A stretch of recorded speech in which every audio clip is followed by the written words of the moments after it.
and welcome back to my channel, and today is a very exciting video. I am literally so hyped to be filming this. Like, I'm so excited. It's really making this real.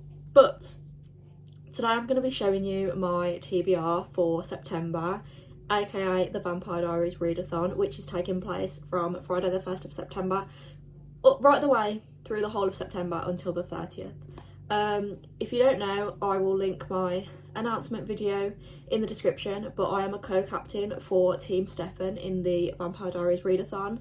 The other co-hosts are Chloe, Becca and Naomi, and I'll leave all of them in the description as well. If you still want to sign up for this readathon, you still have time. I will also link that in the description. Everything that you need will be in the description.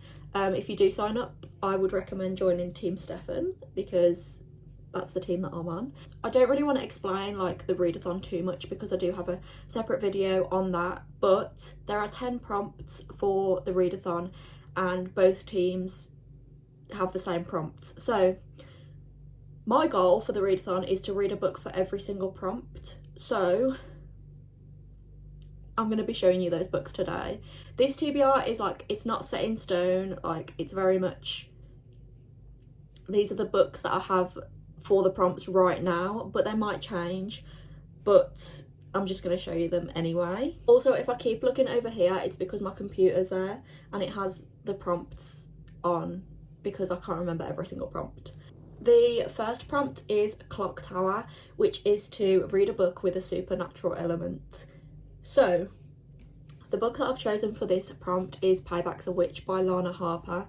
This is a magical rom-com. It's given very much like the Ex-Hex vibes by Erin Sterling, if you've read that, or The Kiss Curse. I would have probably put The Kiss Curse on this TBR for this prompt if I owned it, but I don't own it and I'm trying to get through my physical TBR. I do not want to buy any new books in the month of September, so we're going with Payback's a Witch. This is about a girl called Emmy who is a witch. She is magical, and she meets this guy who is also magical called Gareth. It seems like they fall in love a bit, but then Emmy realises that he's also been seeing this other girl, Talia, and her best friend want revenge on this guy using magic. So it's very much giving like the Ex-Hex, and it sounds really good. I think this will be a fast read. It's 310 pages, so such a fast read to kick off the readathon and complete the first prompt. Okay, the next prompt is Mystic Grill, and that is to read a book featuring friendship. The book I've chosen for this one is The Friend Zone by Abby Jimenez. Sort of does what it says on the tin. It's a friend-zoned romance, friends to lovers, which clearly features friendship. Abby Jimenez is the author of Part of Your World, which I read not that long ago and I really enjoyed it, and it was also a really fast read, so I want to pick up more of her stuff. So this one fits perfectly. It is about a girl called Kristen, and it says she has friends she'd fight to the death for and the very best dog in the world called Stuntman Mike. What a name. It says she is planning her best friend's wedding and meets the best man Josh, but she friend zones him. That's all I'm going to say. The next prompt is Mystic Falls High School, which is to read a book with a school setting. I'm not going to lie, some of these prompts I bent to my will a little bit. I feel like if you can make a book work for a prompt, then do it. So I have chosen Maybe Someday by Colleen Hoover for this prompt. This is set in college, which I guess counts as school. I'm saying that it counts because Mystic Falls High School is a high school, but in the Vampire Diaries they go to high school and also college, so this fits. This is one of the last Colleen Hoover series that I have to read before I've completed all of her works. It's about a girl called Sydney who's 22. She's in college working a steady job, in love with her boyfriend Hunter and rooming with her best friend Tori, but everything changes when she discovers that Hunter is cheating on her and she's forced to decide what her next move should be. And then she meets her neighbour called Ridge and I imagine they fall in love. Prompt 4 is Salvatore Boarding House, which is to read a book with a historical element. I really struggled with this one because I didn't know which books on my TBR were historical or had a historical element to them. So we're just going to count this. And I'm reading Kingdom of the Cursed by Kerri Maniscalco. I feel like all of Kerri Maniscalco's books kind of have a historical element to them. I can't remember Kingdom of the Wicked that well because I read it probably a year ago. Like, and I'm sure it is historical, I just don't remember it that well. But this is the second in this series. It is about a girl called Amelia who has a sister, and her sister is murdered in the first book, and she's trying to avenge her sister basically, and there are princes of hell, and she makes a deal with one of them to try and avenge her sister, pretty much. I don't want to say too much because it is the second in a series, and also I don't want to just like read the synopses of all these books because I feel like that is just boring. Like, I'll just try and give you a bit of background information to them without just reading directly what it says on the back of the book. Prompt 5 is Lockwood Mansion, which is to read a popular book, and this was such an easy choice for me. I am so excited to read this book, and it is Heartless by Elsie Silver. This is the second book in the Chestnut Spring series, and this entire series is really, really popular right now. I read the first book, Flawless, in May, I'm pretty sure, and really enjoyed it. It really got me into the cowboy romance thing. I've also read Done and Dusted by Lila Sage since then, which was another cowboy romance. This one is about Cade, who is a single dad, and it is also about his nanny, who has like I'm pretty sure it's like a 2-month contract. Yeah, it's a 2-month contract that she has to be a nanny for this single dad, but they fall in love, and yeah, it's very much, Chestnut Springs is very much like cowboy romance vibes. It's so cute, and I can't wait to read it. I've heard that the series only gets better, so I'm very, very excited for this one. Prompt 6 is Wickery Bridge, and that is to read a thriller, and I own hundreds of thriller books. Like, I own so many, so this was hard for me to narrow it down to just one. But some options that I have are Nothing More to Tell by Karen M. McManus, which is a YA thriller. Karen M. McManus is the author of One of Us is Lying, which I read like 3 years ago probably, and that obviously now has a TV show on Netflix. I've also read You'll Be the Death of Me by Karen M. McManus, and I am trying to get through her backlist. Like, I'm really excited to read all of her books, to be honest. I really enjoyed One of Us is Lying, and I've heard really good things about this one. This is about a girl called Bryn who left her school following the shocking murder of her favourite teacher, and it was a cold case, it never got solved. But she is pretty sure that her ex-best friend is hiding something and knows more than he's letting on. So she gets an internship working on a true crime show and investigates the murder of her favourite teacher. This sounds really good to me because I really like the true crime show aspect. It's giving Good Girl's Guide to Murder vibes. Then I don't know if this book counts as a thriller, but this can this can either work for this prompt or the next prompt, but it's Truly Devious by Maureen Johnson. It's definitely a murder mystery. I don't know if it's a thriller, but I feel like murder mystery and thriller are kind of in the same vein. I started reading this book probably 2 years ago, and I got to about page 72 I think, and I just wasn't invested in it, but I have heard incredible things about this book, and I want to love this book, and I feel like I will when I get through it, but I don't know. I just put it down at about page 70 last time, and I don't know why. I think the chapters are pretty long, which sort of threw me off.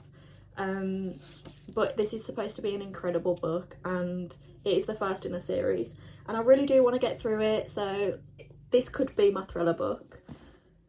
However, that could also work for the next prompt, like I said, which is Mystic Falls Cemetery, which is to read a book with a dark cover. It's like a dark purple. It's a pretty dark cover. But also a book that I was thinking for this prompt is The Last Housewife by Ashley Winstead. This is also a thriller murder mystery. And again, it's a pretty dark cover. It's a dark purple. And Ashley Winstead is the author of In My Dreams I Hold a Knife, which I read last year, I think, and gave 5 stars. It was such an incredible book. And so when I found out that she had this book too, I just had to pick it up. This is about a girl called Shay and her best friends who meet this man when they're in college, and he ended up being sort of a cult leader, I guess. Shay and her best friend are the only ones, or like Shay and one of her best friends are the only ones who like survive this, I'm pretty sure. She hears on a true crime podcast that this man has died, and so she sort of goes back to her roots to try and uncover what went on during that time and like more about this man, I'm pretty sure. It sounds really, really good, and I remember getting really, really invested in my dreams I hold a knife, so hopefully this is the same way. The next prompt is Gilbert House, which is to read a romance. Again, this was such an easy choice for me, and I've chosen Twisted Hate by Anna Huang. This is the third book in the Twisted series, and this series is so good. Twisted Love is the first one, which I think I gave 4 stars. Twisted Games is the second one, which I gave 5 stars, and then this is the third one.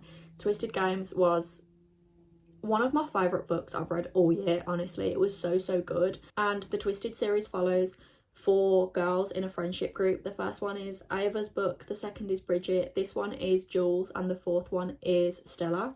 This one is an enemies to lovers romance between Jules and Ava's older brother Josh, and it sounds like it's an enemies with benefits arrangement that ends up into an actual relationship, and I can't wait to read this. This is a bit of a longer romance, it's like 500 pages, but Anna Huang's writing is so addictive that I feel like I'll get through it quite fast. I've tried not to choose long books for this readathon in general because, like I said, I want to get through every single prompt because I'm determined to win this readathon. I want my team to win. So I'm pretty sure this is the longest book that I've chosen this month. But it still should be pretty fast. Prompt 9 is Forbes House, and that is to read a book with a party in it. Again, I found this one like kind of difficult because I don't know how you're supposed to know what books have parties in them before you've read them, but I made an educated guess and have chosen Daisy Haites by Jessa Hastings. This is the second book in the Magnolia Parks universe, and if you've read Magnolia Parks, you'll know that they go to a party like every other day. Like, there is guaranteed to be a party in this book. It's sort of like Gossip Girl in London. It's so good. The first book is sort of about a toxic relationship between a girl called Magnolia and her ex-boyfriend, BJ. And this book is about Daisy Haites, who is another girl in this world, and also her brothers who are friends with Magnolia, and they're sort of like crime lords. I'm very, very excited to read this and to continue reading the Magnolia Parks universe. Also, I have all the old covers because the new covers are really ugly. Sorry, not sorry. Okay, then the final prompt is Mystic Falls, which is to read a book with vampires in them. Again, this one was really hard for me because I own a lot of vampire books. I love vampires. Vampires are like, I just love them. So I own a lot of vampire books, so I didn't know which one to choose, but I've narrowed it down to 2. And the first one is Mina and the Slayers by Amy McCall. This is the second book in the Mina universe. The first one is Mina and the Undead, which I read I think 2 years ago and absolutely loved it. This is a YA vampire world that is set in New Orleans in the 1990s, so it just screams vampires. Like, it is so good. The first one was so cute and I read it so fast, and it's like vampires but it's not too, it's YA, so it's not too gory, like it's not too much. It's a very easy vampire read. This one sounds extremely good because it seems like there are new vampires in town, and Mina starts working with a detective and trying to figure out what is going on. All while a new group of vampire slayers have also come to town, and so Mina's trying to battle all these things at once. Then I also could choose Vampire Academy by Richelle Mead. This is a very, very old school first book in a series. This is from 2007, I'm pretty sure. So it's very, very old. My friend Jenna bought me this again like 2 years ago. I'm really trying to get through my backlist of my physical TBR. But yeah, this is the first in a vampire series, and I'm a bit like nervous to read this one just because it is so old, and I don't know if like the nostalgia is going to hit the same. I just don't know. But this is about a girl called Lissa who is a mortal vampire, and she must be protected from the immortal vampires. Rose is Lissa's best friend and her bodyguard, and it's set in St. Vladimir's Academy, and it says, the girls must survive a world of forbidden romances, a ruthless social scene and terrifying nighttime rituals. I feel like this would be such a fast, easy read. It's just over 300 pages and there's not that many words on the page. So even though this is the first in a series, a fantasy series no less, like I still don't feel like this will be that difficult to read, which is again perfect for this readathon. But I just don't know which vampire book I want to choose. These prompts are really good. Like there's 10 prompts and they're all so broad, like you really can read what you want for this readathon. But I am so excited to read these books. So this is my provisional TBR for this readathon. There are 10 prompts, but I have shown you 12 books because I'm indecisive. But obviously you can read more books, you can read less books, like it is just about trying your best. Also, you can read books that don't relate to the prompts, but as long as you log your pages, like those points will still count. So yeah, this is very exciting. Doing my TBR officially means that the readathon is about to be here. It's like a week until the readathon starts, and genuinely I have not been this excited for a readathon since like Bookoplathon last year. This readathon is so exciting for me, and I am very, very grateful that Chloe asked me to co-host because the Vampire Diaries means so much to me. I have loved it for so long, and yeah, if you are joining, please let me know, and let me know if you've read any of these books, or let me know what your TBR is going to be. But yeah, good luck in the readathon, everyone, and I really hope you join, and yeah, thanks for watching.